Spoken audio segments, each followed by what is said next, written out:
Members, the next bill that we have on the agenda for today is House File 2320 from Chair Pinto. Chair Pinto, would you like to move your bill? Yes, Madam Chair, I would move House File 2320 for re-referral to, and my Education Finance. Committee on Education and Finance, Madam Chair, and then I do have an amendment. Very good.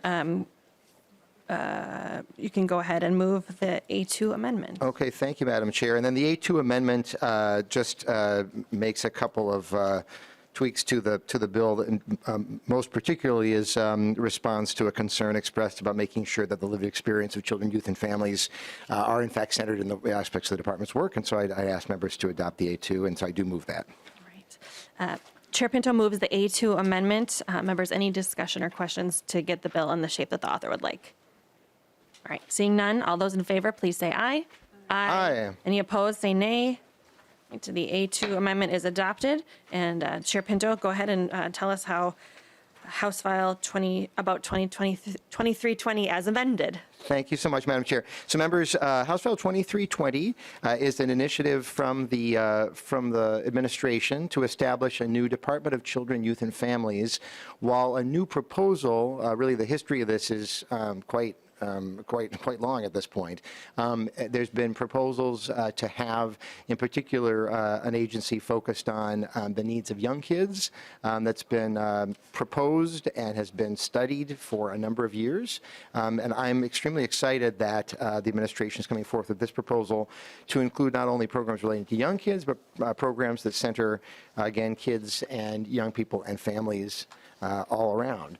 There are going to be testifiers, Madam Chair, coming from the administration to talk further about the bill, but I'd like, if it's okay, to ask Ms. Mock from House Research to walk through the details of the bill, kind of page by page, as we await those testifiers to make sure that members are familiar with the bill.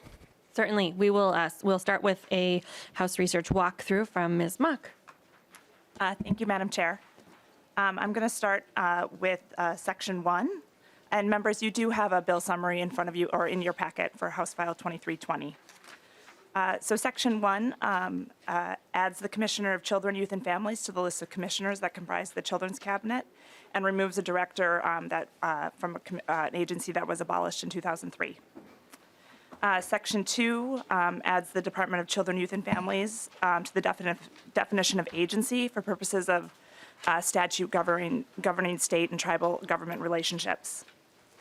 Section 3 adds the Department of Children, Youth, and Families to the list of agencies designated as departments of state government. Section 4 applies various requirements that apply to commissioners of state agencies to the new Commissioner of Children, Youth, and Families.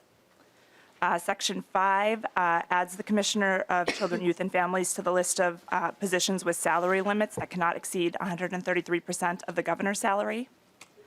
And Section 6 adds the Department of Children, Youth, and Families to the list of agencies that may designate additional unclassified positions.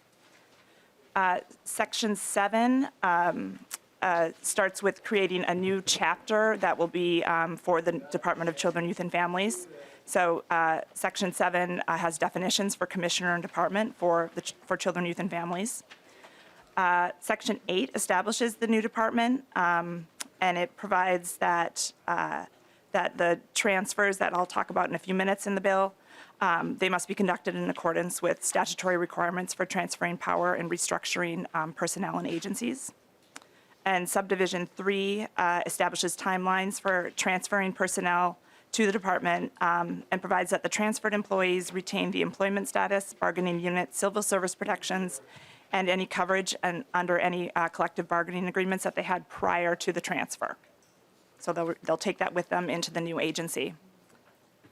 Section 9 lays out the duties of the new commissioner of the Department of Children, Youth, and Families. So Subdivision 1 provides that the department is under the administrative control of the commissioner, who is appointed by the governor with the advice and consent of the Senate. Subdivision 2 lists a whole lot of duties for the new commissioner.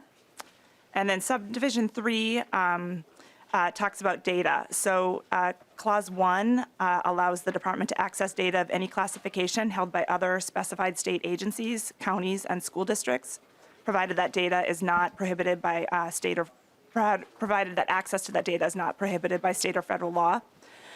Clause 2 is the reverse, allowing these other specified state agencies to have access to any data of any classification held by the Department of Children, Youth, and Families, provided that access is not prohibited by state or federal law. Clause 3 provides that the data shared under the subdivision, they all retain their classification statuses from the agency holding the data. And Clause 4 provides that the data may be shared with and used by specified agencies without the consent of the subject of the data. Section 10 directs the commissioner to establish and enhance computer systems needed for the operation of the programs that will be administered by the department. And it outlines how the costs incurred for developing, maintaining, and operating those systems will be distributed among counties and state agencies. Subdivision 2 creates a state systems account for the department in the state treasury. And in that account will be money collected for the computer programs that are that the commissioner will establish and maintain. And the money in the account and any federal matching money will be appropriated to the commissioner for any computer systems maintenance and establishment. Section 11 gives the commissioner rulemaking authority and directs the commissioner to amend rules with approval from specified state agencies to make any conforming changes related to transferring programs to the new department. Section 12 makes several conforming changes related to the Commissioner of Children, Youth, and Families getting that authority to establish and enhance computer systems for the operation of the department. And Section 13 is similar, makes conforming changes to statute related to things being transferred to the new commissioner and department. Section 14 directs the governor to appoint a commissioner designee of the new department and provides that the appointed person becomes the governor's appointee for commissioner on July 1st, 2024. And I should note all the provisions I've gone through for establishing the new department go into effect on July 1st, 2024.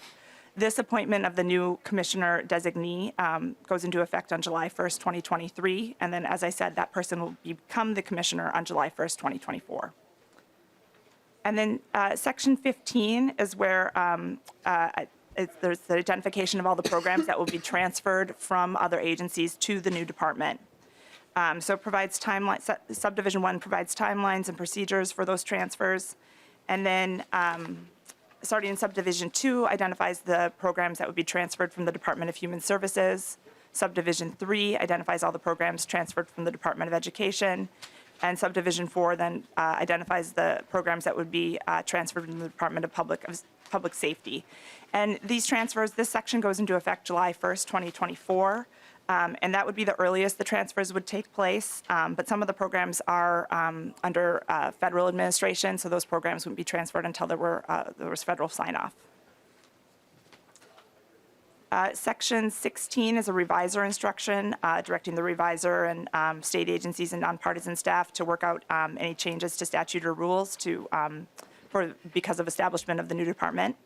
And then Section 17 provides two appropriations. The first one is $5 million in fiscal year 2024 from the general fund to the Commissioner of Management and Budget to support the creation of the new department. And it allows the commissioner to transfer that money to other agencies as needed. And then the second appropriation is for $2.37 million in fiscal year 2024, again from the general fund to the Commissioner of Management and Budget to set up and transition the programs to the new Department of Children, Youth, and Families. And that is the bill. Thank you, Ms. Mock. Mr. Chair. Thank you. And so members, as Ms. Mock kind of alluded to it at several points there, the transition plan here is, and I know we're doing this bill presentation kind of backwards, so my apologies, because we're going to talk about the reason for it after we talk about how it actually happens. But the plan is for the administration to spend the next year preparing for the establishment of the department, which is scheduled for July 1 of 2024. That's when the commissioner is named. No programs will have moved by July 1, 2024. No programs move on that date. Rather, over the following year, from July 1, 24 to July 1, 25, is when programs move over. And so, you know, it's a little bit of a challenge doing this because we want to make sure that we do it right, and so what we're passing now is the proposal to have, to set up over the next year a process to then figure out how the programs move in that second year. So just so we're kind of clear about the transition process. The other thing that I will note as we await our presenters, is and I alluded to this before, is how this is in a broader context of past efforts. There was a report in 2021 that the legislature ordered looking at governance of early childhood programs, and Minnesota Management Budget looked at that issue and found that there are a number of states that are transitioning, that have been, there's a clear trend around the country to consolidating programs relating to kids, and especially young kids. At this point, I think it's maybe more than half the states that are doing that. And that followed on a series of reports back in the early 2010s and before, saying that when you consider the programs that we look at in this committee, and this is why the bill's starting in our committee, we have this challenge of having programs that do similar things that are in Department of Education and Department of Human Services, and that ends up having a pretty negative impact, as past OLA reports have shown, on kids and on families and on people doing the work, on teachers and providers. And so having a core strategic focus in that way seems really, really useful. So in any case, I'm expecting, as they say, any second now, folks will be walking in. I'm not sure, Madam Chair, if it makes sense to see if there are initial questions. I hate to sort of start the presentation that these folks are going to be doing without having them actually do it themselves. Yeah, Mr. Chair, I wonder if any members have, oh, look at this. Here we are. And there we go. Come on up. Welcome, Director Bailey. Sit in front of the thing, maybe. What do you think I was talking about, Brett? Just had a little job. Okay, no, it's all good. Yeah, Feel free to settle in and introduce yourself when you're ready. I can.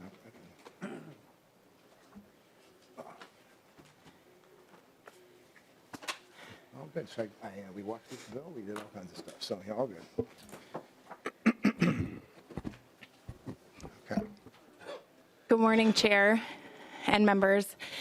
My name is Erin Bailey, and I'm the Assistant Commissioner at Minnesota Management and Budget and the Executive Director of the Children's Cabinet. I'm also the parent of a 2-year-old that was up all night sick and just had a little jog, so appreciate your patience with me.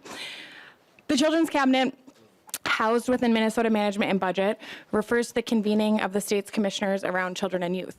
I'm excited to be here today with my colleagues to present the Walz-Flanagan proposal to create a new cabinet-level Department of Children, Youth, and Families through a funded, thoughtful transition process. This proposal reimagines state government by providing an opportunity to better center children in our state government systems. That should work.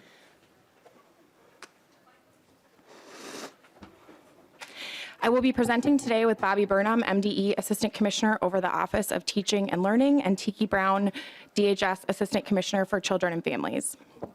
As key members of the Children's Cabinet and leaders charged with improving the lives of Minnesota's children on behalf of the Governor, Lieutenant Governor, and Commissioners, we have co-led the decision to propose a child-centered agency and developed the proposed scope and transition office and plan. Our presentation will include background information on the focus and need, Minnesota's history of governance approaches and learnings from other states, the proposal to fund and create a transition office, and an overview of opportunities in creating a new child-centered agency. We're excited about the moment that we're in, about what is possible. If we want different results, we truly need to do things differently. The why behind this proposal is the 1.4 million children that live in our state. 1 in 4 Minnesotans are children under the age of 18. There are approximately 650,000 Minnesota families with children. A third are lower income families. For a family of 4, this means a family making less than $53,000 a year. Children are our most racially diverse group in the state. 1/3 of all children in our state are Black, Indigenous, or other children of color. Yet we do not have a clear cabinet-level agency whose job is to focus on this population and the challenges before them, their families, and communities. These programs and the systems that support them exist within other structures with many competing priorities. Yet children are Minnesotans' priority. They're our future, and our overall well-being as a state depends on the success of young Minnesotans. To ensure Minnesota is a top place to live, our state needs to focus on preparing this next generation to work and lead in a rapidly changing world. And even though this is true, and 1/4 of the state is under 18, our state systems, funding, and leadership structures do not have a special focus with the well-researched whole family intergenerational approach. For years, and in some cases decades, we have heard from the early childhood community that there needs to be a dedicated agency. We've heard that DHS is too big. We've heard that youth need a clearer voice, that we need strategies focused on prevention. Families and local service providers and those who work with them have been asking for coordination, for engagement, for culturally responsive programs, and for leadership. The administration has doubled down on this work, listening, learning, and leveraging the Children's Cabinet and its leaders to center children in decisions and improve coordination. We've seen some successes, but we've also continued to examine our governance structure. With learnings from governance reports, cross-agency work, OLA reports, and other states, the case for alignment is clear. It's time for Minnesota to create an agency centered on children, similar to governance structures in about half of the states across the country. There's a history to build off of and learn from in Minnesota. In 1995, the legislature created the Department of Children, Family, and Learning. The department was created to replace the Department of Education with a broader focus and encompass K-12 education in its scope. In 2003, the Department of Education was reestablished and distributed programs back to their home agencies. Challenges continue to be lifted up by families and communities. And in 2010, a task force recommended a cabinet-level office for early childhood. The Office of Early Learning was created later. There are learnings from all of this, and the proposal before you is different, and it is more in line with states across the country who have been embarking on change over the last decade. Over the last 4 years, our state relaunched a robust, action-oriented children's cabinet and received a federal preschool development grant, starting with an engagement process to develop a family-informed statewide early childhood strategic plan. These efforts have built for a moment of now, with feedback and partnerships and strong alignment across leadership in the state to move along a more coordinated continuum as other states have. As I mentioned, there are national trends to be aware of. Chair Pinto's committee in the past years has heard from a number of these national experts. Over the last decade, states have been moving to a more child-focused agency, some focused on early childhood specifically, others including a more whole family lens, as we have done in our proposal.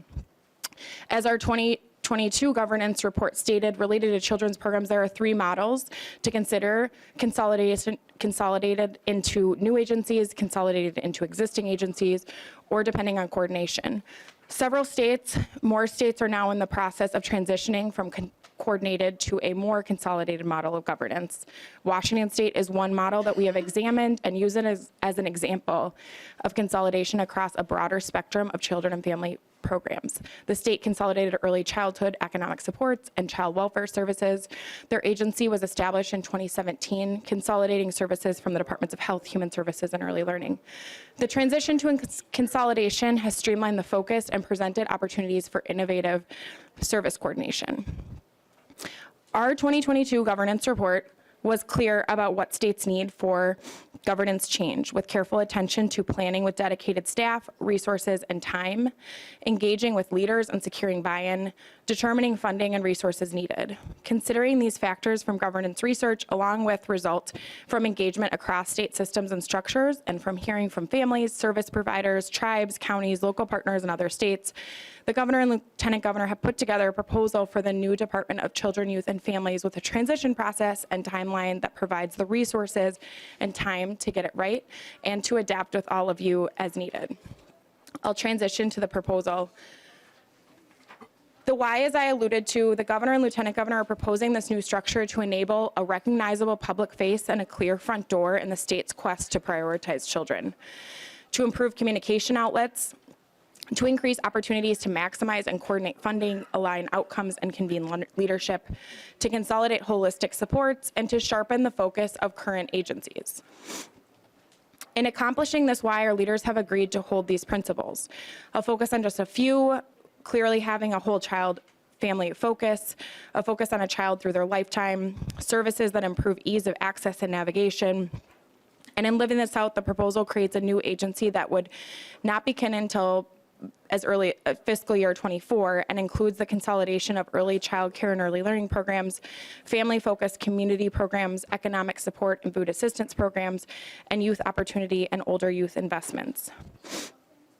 You've done a walkthrough of the bill language. I'll just touch on a few key pieces that I think are important. The proposal funds dedicated people, time, and process, engagement, ongoing meaningful engagement with families, youth, and local service providers will be essential.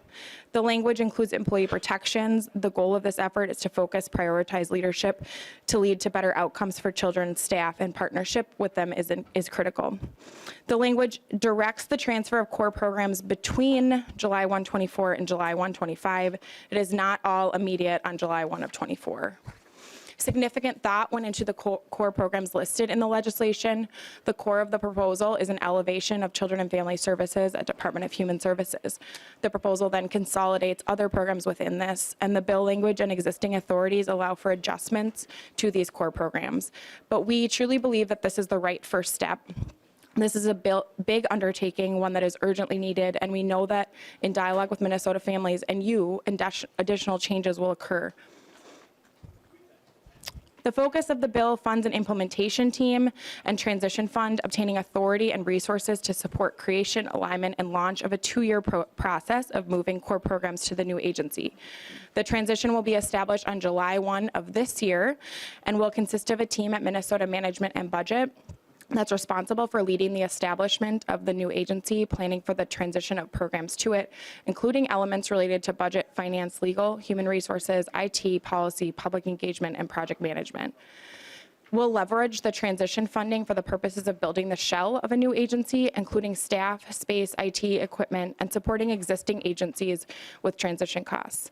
The agencies are continuing to work on refined costs for these functions.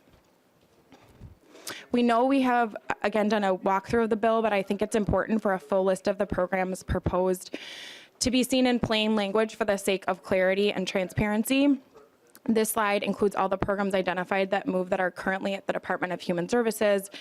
And here are the list of programs identified that would move from the Departments of Education, Health, and Public Safety. Before I pass it off to my colleagues, I want to end by stating the obvious. This proposal seeks to answer questions and feedback heard for years. But in order to do it right, we need a robust engagement process. We need more specific discussions with family, local service providers, tribes, counties, and others. And the way to do that is through dedicated time and dedicated capacity. And that time is now. When we have a network of leaders ready to engage with all of you and Minnesotans who believe that this exercise is important. I will now pass it off to my colleagues, Assistant Commissioners Bobby Burnham and Tiki Brown, to speak about the impact of the proposal. Commissioner Burnham, introduce yourself for the record and proceed when you're ready.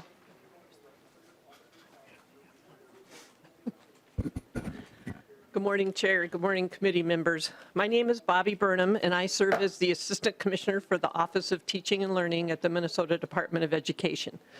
After years of working inside and outside of government, mostly focused on the goal to ensure coordination and access to early care and learning programs that support successful transitions into the K-12 system, I am thrilled we are at this point of proposing a child-focused agency with a key principle being consolidation and coordination of early childhood programs. Through recent efforts funded by the legislature and administrative efforts like Race to the Top, the Early Childhood Systems Reform effort, learnings from the OLA report on early childhood, and most recently, the work of the Children's Cabinet and the Preschool Development Grant, the state has made significant progress in coordinating and aligning early care and learning programs and supporting transition. Building on this progress and cross-agency programs, we believe consolidating early childhood programs will better coordinate child care and early learning services, resulting in improved outcomes for children, families, and early childhood workforce, improved coordination of child care and early learning provider registration, communication, payment, and ongoing regulatory requirements, aligned administration that allows for centralized funding prioritization, including building reimbursement methodologies for childcare that better support that critical sector. A common application and entry point for families to apply for and be referred to early childhood programs and services. We look forward to engaging our community members, educators, program administrators, in this transition process. I want to acknowledge that we have received feedback from our early childhood special education, or ECSE, partners regarding the transition of Part C services. Part C is listed as a core service that would move to the new agency under this proposal. This would change the state level lead agency responsible for the state level administration of Part C from the Department of Education to the new proposed department. This does not change Part C administration at the district or local level. We are not proposing any changes in how these services are currently delivered or who delivers them. Creating a new state agency with the purpose of better aligning programs will not change a district's collective bargaining agreements, and there is no proposed language that would change who is defined as the service providers for Part C. We are eager to continue to engage partners and families on this proposal and work to build the early childhood system that meets the needs of Minnesota and its families.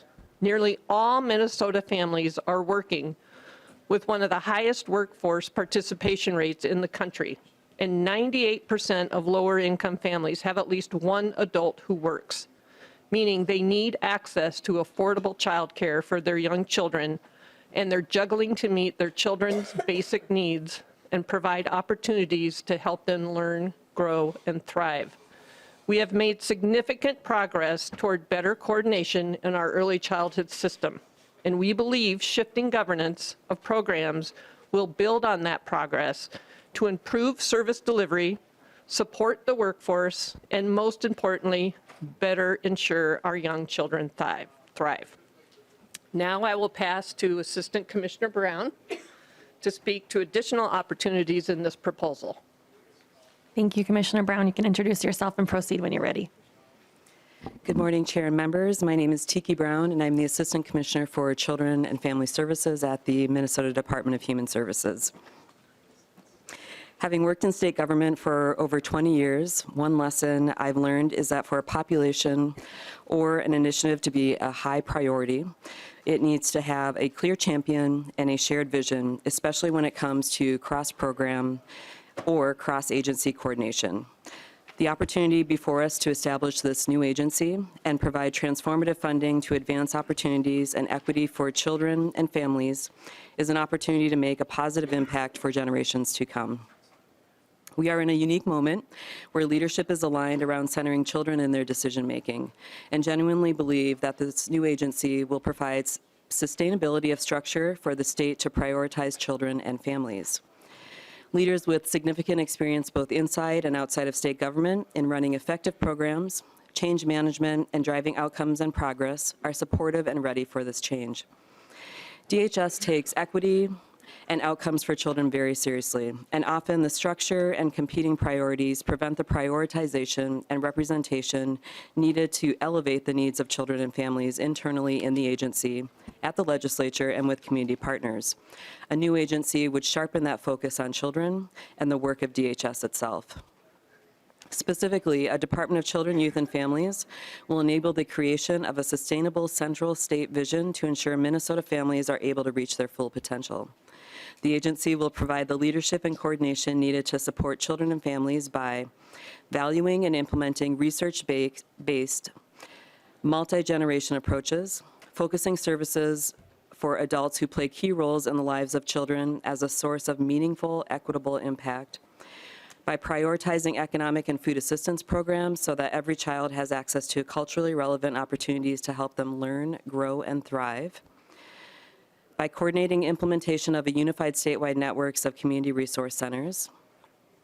This also includes creating the structure needed not only to maintain our IT systems that support essential children and family programs, but the authority, collaboration, and leadership structure to transform these systems in an ongoing way to ensure that technology enables coordination of services, whole family, whole child approaches, while making programs easier to operate for our local government and community partners. We know that transitioning our systems into this new structure will be challenging. And we also know from experience in cross-agency IT projects that consolidation and prioritization are essential to these programs. This also includes the full spectrum of age groups for children, which means that we will prioritize youth and focuses on upstream connections with youth rather than costly downstream public safety and correction efforts. Combined with the historic funding decisions before all of us, this new structure is timely. The Department of Children, Youth, and Family will be uniquely positioned to support the historic investments for children, youth, and families that the governor has proposed. We have the opportunity to boldly act in this moment, leaning on previous engagement, research, and the work of other states, because our state depends on the success of Minnesota children, youth, and families. The creation of a new Department of Children, Youth, and Families can achieve a clear front door and a recognizable public face. It will include improved communication outlets focused on children and families, coordinated and maximized funding, aligned outcomes for children and families, and improved access for services. And we have a plan to take our time to do it right and continue to listen and engage with agency staff, our tribal and county partners, and families. Combined with significant investment in children and families, this new department will create a shift that Minnesota needs to ensure equitable outcomes for children from birth to young adulthood. Thank you. Thank you. All right, next on the list, we have Ellery Roski. If you could introduce yourself when you're ready and proceed with your testimony. Hello, my name is Ellery Roski. I live in Golden Valley, and I'm the parent of 2 young children. My 3-year-old attends a child care center, and I've been at home with my 6-week-old since he was born. Congratulations. Thank you. Being the parent of young children is really hard. It's a time in a parent's life when we're left alone to figure out how to care for our baby, how to make our finances work, and for most parents, how to find child care that we trust and that supports the way that we want to raise our children. When my spouse and I finally decided to have a second child, we sat down to look at our finances and realized it would be a problem when it was time for me to go back to the work that I enjoyed. Infant and toddler care is so expensive that if we had chosen to send this baby to the same center as my 3-year-old, my entire paycheck would be going just for childcare costs. That means not paying for benefits like medical insurance or retirement, only taxes. I have a 4-year degree, work in human resources, and make about $55,000 a year, and I would work 40 hours a week just to pay taxes. That's absurd. Childcare is not only expensive, it's really hard to find. After months of searching for an in-home provider with an infant spot that at a price that we could afford, we finally found one. But this is an incredibly frustrating time in my family's life when we need resources, support, financial assistance, and help navigating the system. We're left alone to fend for ourselves in this convoluted system. I'm a parent of 2 young kids, not an expert in government programming. And when I hear that Minnesota depends on children, youth, and families, I know that we need more support to be successful.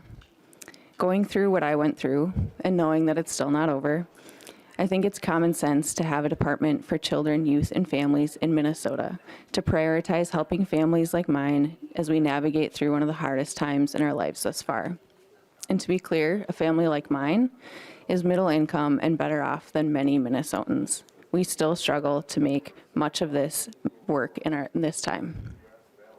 Having this centralized department would offer support, guidance, a streamlined system, funding options, childcare options, and more. This could make this experience incredibly different for us. I'm fully on board with the government working for and with families to actually make this the best state in the nation for kids and families. Having a Department of Children, Youth, and Families is necessary to make that a reality. Thank you. Thank you, Ms. Roski. Thank you. Finally, we have Angie Tice. You can head on up and introduce yourself and proceed when you're ready.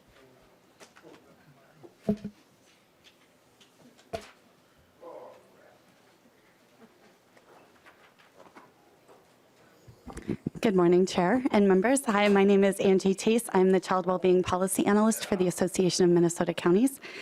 AMC is a membership association comprised of county commissioners, administrators, and professional staff from across the state.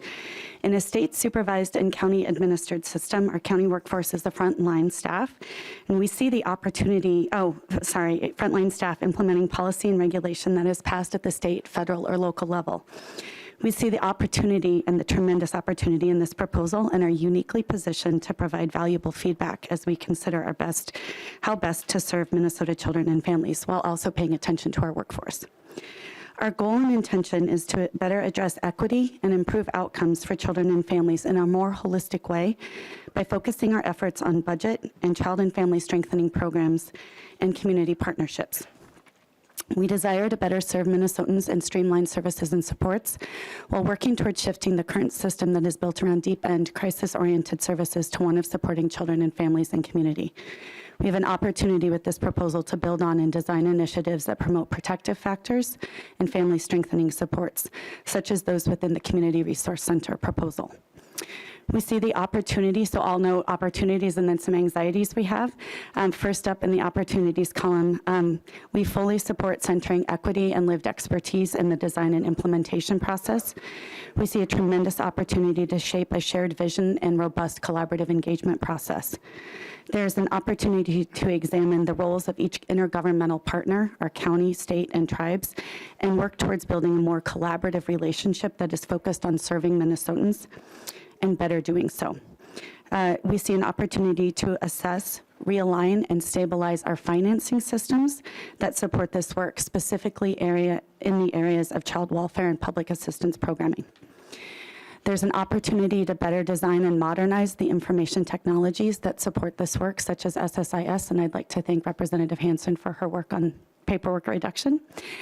And there is a clear opportunity to center data in the role of this work, both inputting data and receiving data and using data to inform practice and policymaking. Finally, there's an opportunity, and I go back to the data piece at the local level and at the state level. Finally, there's an opportunity to learn from complex initiatives like the Family First Prevention Services Act that have recently been implemented and adjust processes accordingly so that we get it right.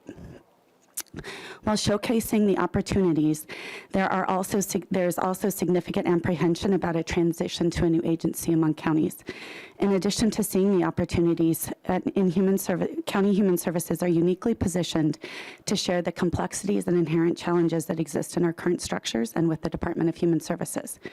As you might imagine, the details matter, and to county folks, they are extremely important that if we don't get this right, it is likely that the complexities, administrative burdens, and financial gaps will show up at the county door, impacting taxpayers and levies across the state. Most importantly, if we don't get this right, both in the transition to a new STEM and its permanent structure, we might be unintentionally worsening outcomes for clients, including the individuals and families we serve. At a high level, here are some of our concerns. I will note that we have been in conversation also with the department and with the Children's Cabinet and are working to address some of these concerns, so I don't want to give the impression that we aren't being heard, but also feel it's responsible that we note our concerns and apprehensions at this point. We have some concern. We have been engaged. We would like to see a more robust engagement, specifically in the areas of child protection and eligibility. We're concerned about administrative duplicity at the state level and concerned that the new agency will result in multiple doors for the county workforce and a duplication of administrative processes that are already onerous and burdensome. Families don't fit neatly into boxes or administrative organizational charts. Concern about unintended impact with Minnesotans, the workforce, and importantly, financing. We ask, how will the planning process and agency monitor the impact of this initiative on the workforce, state, local, and tribal? Sorry, I'm just going to ask you to wrap it up. You can, thank you. And examine existing financing streams that currently could support the work. And finally, we have concern that without deliberate attention and design, the current challenges and dynamics that exist between the state and counties will remain. I'd like to be clear, and in closing, while we as a front line have apprehensions and are cautious about the concept, cautious about moving in this direction, we recognize and agree with the needs that exist in this area and stand ready to engage and collaborate in a process with the goal of setting a vision and getting it right for our families and our workforce. We are thankful for the conversations to date with the department and the Children's Cabinet and look forward to ongoing conversations and engagement, including a listening session with our membership later this month. Thank you Thank for you. your cautious optimism. All right, members, we are running tight on time. We've got about 10 minutes till the end of the committee, so I would just ask you to kind of keep your questions tight if we can. And with that, we'll We move should it. see if there's any other public testifiers. Oh, all right. Is there anybody else in the public who wants to testify? Come on down. You're the next contestant. I always wanted to say that. Please introduce yourself for the record and proceed with your testimony. Hello, my name is Christine Snyder. I'm from Youth Prize. I'm the director of the Twin Cities Opportunity Youth Network. And I just wanted to brief some comments about how excited I am about this. The Twin Cities Opportunity Youth Network is a collective of young adult and adult allies that work with young people that are 15 to 24. So oftentimes we're thinking about this in terms of early childhood. And we need to be thinking about this about the older young people as well. We work with intersectional data. We think about young people in foster care, the juvenile justice system, young people that are experiencing homelessness, parenting young people. And it's difficult to get that intersectional data. And without that data, what we don't measure, we don't value. And so we don't know how our children are doing in those systems. We don't know if they're thriving. We don't know their well-being data. This new department could bring all of that data into one house, and we could finally match our population level data to how individuals are doing in each county.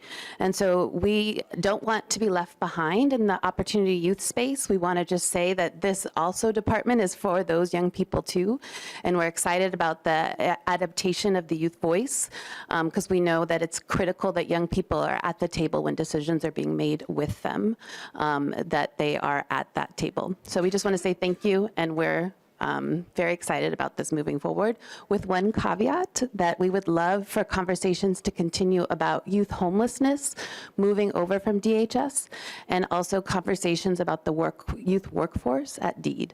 Those two are really critical in the opportunity youth space, and it's difficult to imagine how we're not integrating those as well. So thank you so much. Thank you for sharing your experience. All right, with that, members, we will move to questions and comments. Oh, all right. We've got one final test. If you can wrap up in about 90 seconds, that would be great. Introduce yourself, please. Madam Chair, members of the committee, my name is Kirsten Anderson, and as Executive Director of Aspire Minnesota, I'm here to share our support for this proposal, while recommending also that housing and homelessness prevention and children's mental health be considered for inclusion in the newly proposed Department of Children, Youth, and Families. As a statewide association of child and family service providers, our members support children and families in the full continuum of children's mental health, child welfare, and numerous areas of other early intervention and prevention services. They believe in children and families. They're dreamers, innovators, and applaud the concept of a Department of Children, Youth, and Families. As children and youth providers, they also envision a future system that is centered on families, using an expansive definition of family, informed by child and youth voice, and responsive to family needs, interests, and preferences. Our members know that fundamental to providing effective treatment and services to a child is to engage and provide treatment to a whole family. I will make my comments short and submit the rest to the record, but just wanted to underscore that we really deeply believe that children's mental health is fundamental to a family-centered and responsive set of services for kids and families, as is the fundamental nature of access to housing and homelessness prevention. So with great applause and celebration of this concept, just wanted to submit those to the record. Thank you. Thanks. All right, members, we're going to go over time a little bit today, so we have some additional time for discussion, but my previous request to keep things short and to the point still stands. With that, I'll open it up. Representative Hudson. Thank you, Madam Chair. There's a lot to be said about this and many, many, many questions to be asked. Unfortunately, we don't have that time in committee, so I guess a lot of it will have to be saved for the floor for We later. still have some extra time, Representative Hudson. So go ahead and ask your question. There's a lot of questions, but I'll just state this, because I think my core concern with the direction that we're going by creating a new state department in order to attend to something as personal as children and families is that it's predicated upon a faulty premise. and that is that government and bureaucracy can enter into a space where it doesn't, where the square peg doesn't fit into the round hole. And what I mean by that is that the currency, the mechanisms of family, the reason why families work is because they function with love and intimacy. You know your children, you know your spouse, you live with them, you care about them deeply, you have this tremendous and persistent intimate knowledge of their needs and their desires and their special considerations. And government doesn't have that, and it'll never have that. It'll never have it.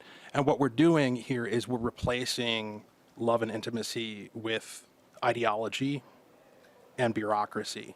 We talk about, you look at this letter of support, it talks about streamlining decision-making power to a single accountable commissioner. So we're taking the distributed self-governance of the family and we're consolidating it and empowering one person who doesn't have that intimacy, they might care in a kind of a general global sense. They might have a philanthropic impulse, but they're never going to love a particular child in the way that a parent loves that child. And therefore, because they'll never have that relationship, it doesn't matter how many laws we write or how much money we throw at it, it's never going to function the way that that parental relationship functions. And the other side of that is, of course, the ideology, and it's strewn throughout here. We've heard references to equity and distribution of resources and disparities and this language. And as a goal,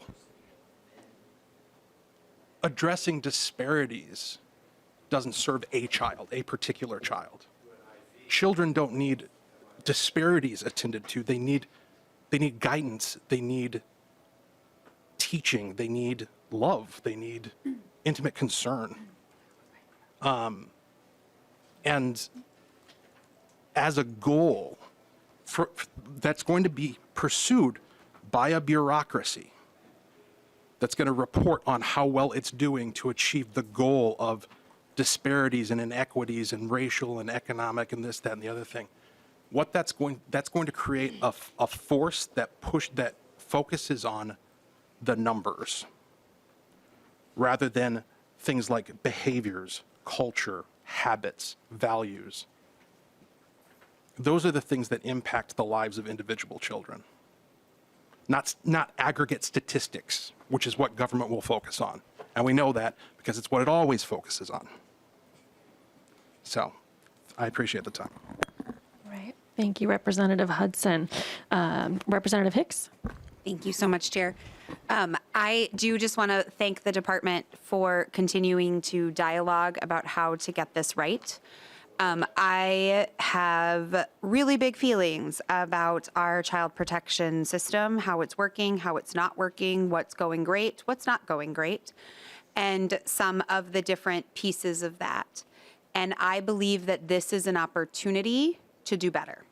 This is an opportunity to take a look at where we are and where we want to be and build it from the ground up to do better. And so I just want to thank all of the different partners involved in continuing that dialogue and having that conversation so we can get this right. It is important that we get it right. As we work through the child protective space, when kids stay with their families, they are more successful.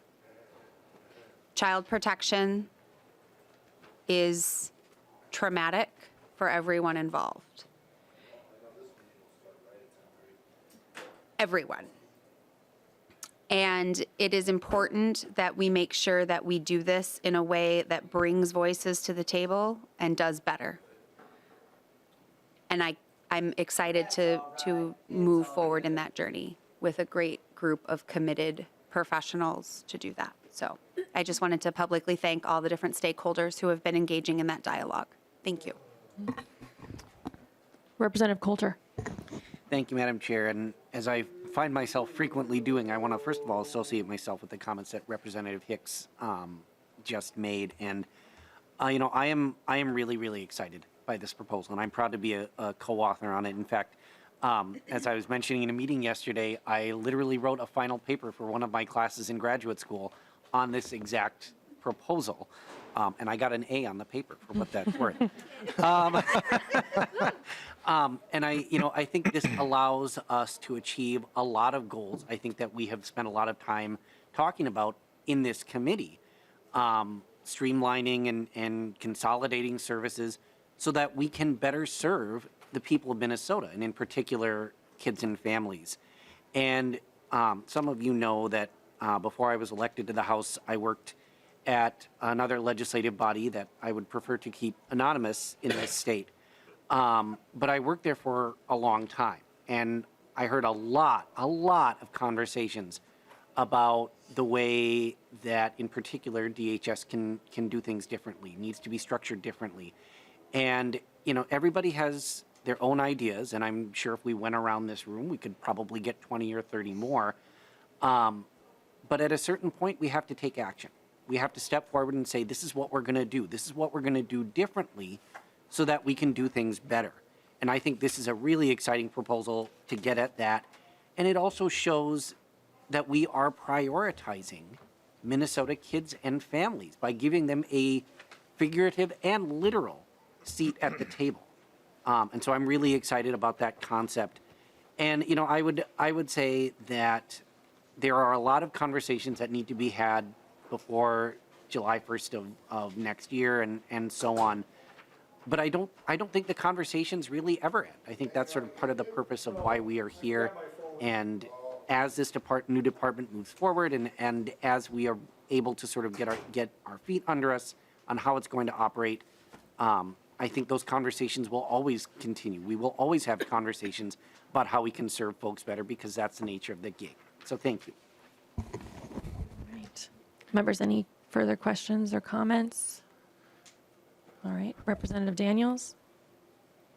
Thank you, Chair. And thank you, Chair Pinto, for doing, hopefully will be turning out a right way to consolidate. And I've got so many questions, but I've got a meeting with my superintendent from the deaf school in 2 minutes. So I've got to limit it to how many questions I can get out in 2 minutes. Main thing is, we're always looking at budgets. And this is proposing, I forget the dollar amount, but quite like a $5 million startup deal for that. And if that's going to include new FTEs. But when you do start doing the consolidating, I'm assuming since we have so many things that are repetitious and done by the same people in different departments, there'll actually should be a cost savings when the dust settles, possibly. There should be, because we're trying to streamline everything. So my question is, do we try to work up a fiscal note at all on this one to see if there's a cost or a cost reduction in a couple of years from now when the dust settles and we got everything in place? Because I'm assuming if we're going to be consolidating, there's going to be less FTEs needed, but that's just my guess. Representative Pinto. Thank you, Madam Chair. So, and Lee Daniels, so a couple process points. First of all, because it gets a little bit to Representative Hudson's point about having questions too. So the plan is to vote this out to continue it through the process. If this advances, which I certainly hope that it does, it would be in our budget bill. So that's one thing, funding come out of our budget. And at that point, there'll be, further opportunities. So just to say in terms of this committee, this will be a focus for us. And part of what we have to do is have the one-time money for the transition cost to figure out, exactly how does the transition happen. So yes, fiscal note, I'm virtually certain has been requested. Well, maybe not, Mr. Berg. Okay, yeah, because we're still, I think, determining the that piece, but there's regarding kind of what the long-term situation will be, we know that there's not a change in FTEs. We heard the testimony regarding that. What this is doing the work in a more effective strategic fashion.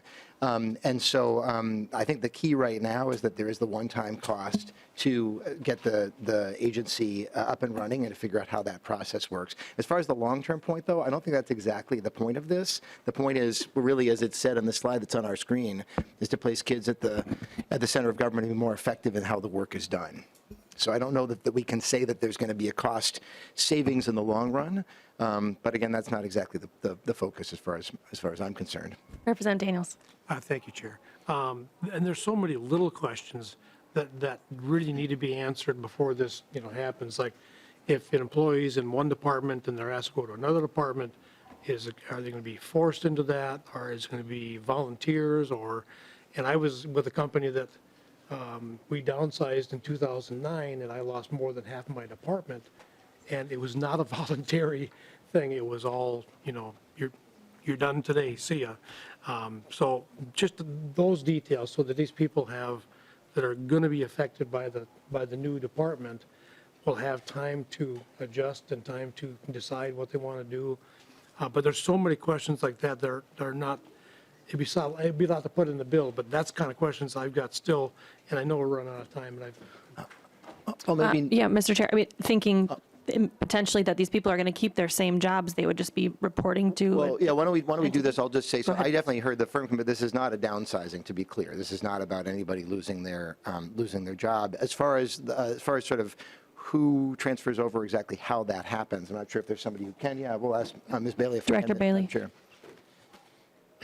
Chair, Representative, there is language in the bill that requires a 30-day notification to employees prior to transfer. I will just comment and say I think in some places we're hearing like desire and excitement about that. So, but I think in order to get this right, I mean, our goal is better services for kids and families, and in order to get this right, staff are critical. Their expertise is absolutely essential, and so that partnership will be ongoing dialogue for sure. I don't know if my colleagues want to add. Thank you. That's probably good. Thank you for that.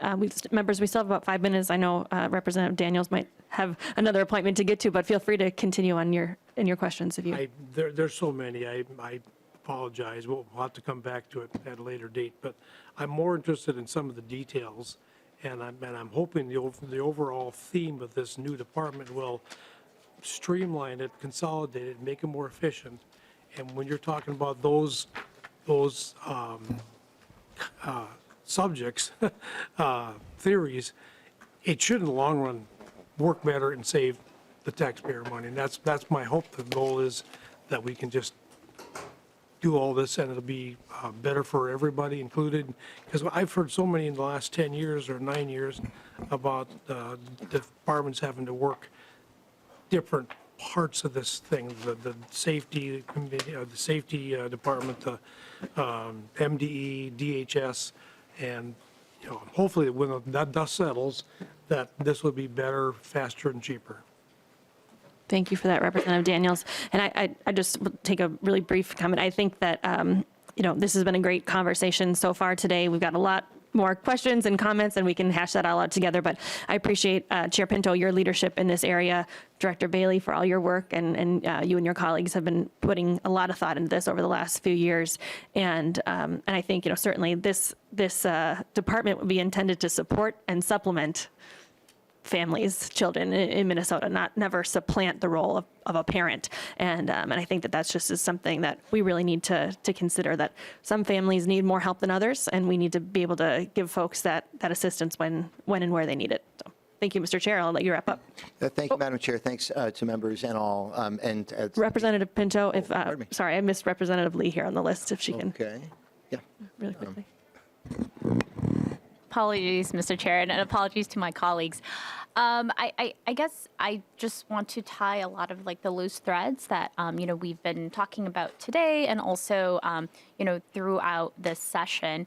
I said this on the floor that when we talk about kids, I think we should go beyond thinking about cost savings and money, and also maybe think about saving time. And I think a really good example, going back to what Rep. Hicks was talking about, is we really do want to keep families together. And I think when we think about streamlining, that means making sure that families are able to stay in their homes, because we know children are put in the CPS system when their parents don't have access to stable and safe housing. And so, I also want to make sure that folks keep in mind, when we have one commissioner who is hopefully connecting all the dots and making sure that all the services that our state provides for families, are working in concert. And we like to use the term braided together, right? We're giving kids the great start that they need and deserve, so that we save time and, hopefully, yes, maybe save money on the other end, but really most importantly, making sure that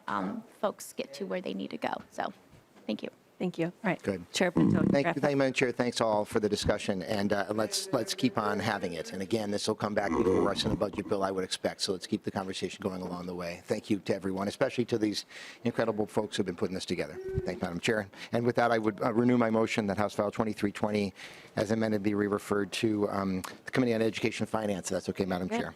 Chair Pinto renews his motion that House File 2320, as amended, be re-referred to the House Committee on Education Finance. All those in favor, please say aye. Aye. Any opposed, say nay. Nay.